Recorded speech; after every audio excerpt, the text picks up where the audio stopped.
आज इस वीडियो में हम लक्ष्मी गणेश जी की मूर्ति के विषय में बात करेंगे कि किस प्रकार की मूर्ति, किस धातु की मूर्ति अच्छी होती है और क्या हमें बार बार लक्ष्मी गणेश की मूर्ति को खरीद कर हर साल लाना चाहिए। इस प्रश्न का उत्तर भी इसी वीडियो में मिलेगा। अगर हम सक्षम हैं तो स्वर्ण की मूर्ति हम खरीद सकते हैं जो कि हमेशा के लिए आपके घर में स्थापित रहेगी और हमें बार बार खरीदना नहीं पड़ेगा। दूसरे नंबर पर आता है चांदी की मूर्ति।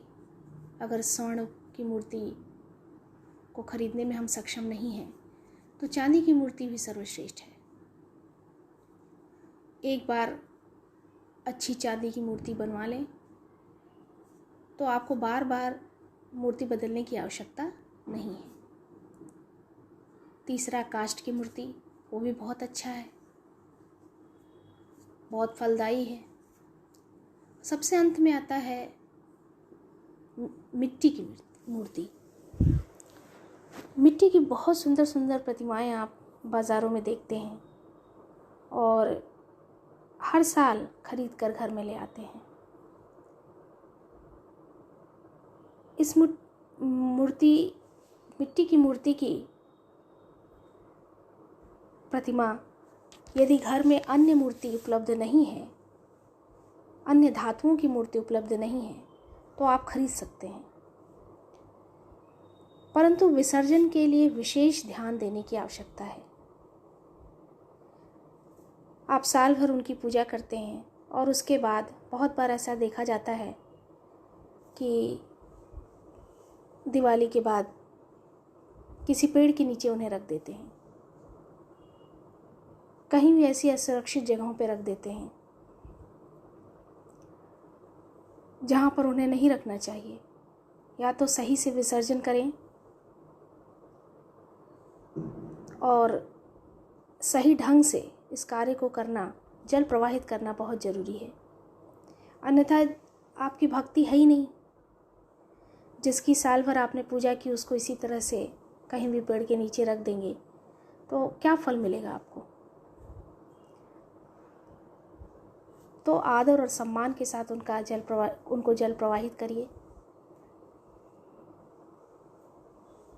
और ज़्यादा अच्छा ये रहेगा कि कोई एक मूर्ति हमेशा के लिए स्थापित करिए। बार बार मूर्ति खरीदने की आवश्यकता नहीं है। सोने की हो, चांदी की हो, काष्ठ की हो, किसी भी धातु की हो। तीसरी बात ये कि मंदिर में बहुत ज़्यादा मूर्तियों को नहीं रखना चाहिए। अपने घर में आपने बहुत सारी मूर्तियों को रख लिया और रोज़ अगर स्नान नहीं कराते, चंदन नहीं लगाते, भोग नहीं लगाते, उनकी पूजा अर्चना नहीं करते तो फिर क्या फ़ायदा उन मूर्तियों को रखने का।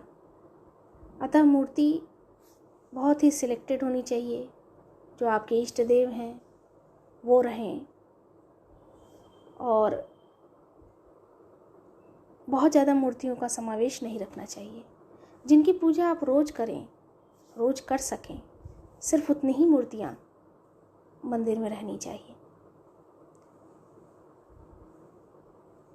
और सारी जो बाकी मूर्तियाँ हैं उन्हें आप जल प्रवाहित कर सकते हैं।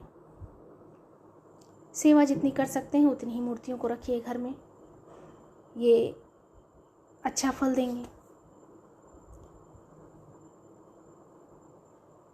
मूर्तियों को रखने में, मिट्टी की मूर्तियों को रखने में ज़्यादा समस्या रहती है, क्योंकि वो अगर खंडित हो गई तो उनकी पूजा नहीं की जा सकती, तो उनको जल प्रवाहित कर देना चाहिए। इसलिए फ़ोटोज़ भी रख सकते हैं।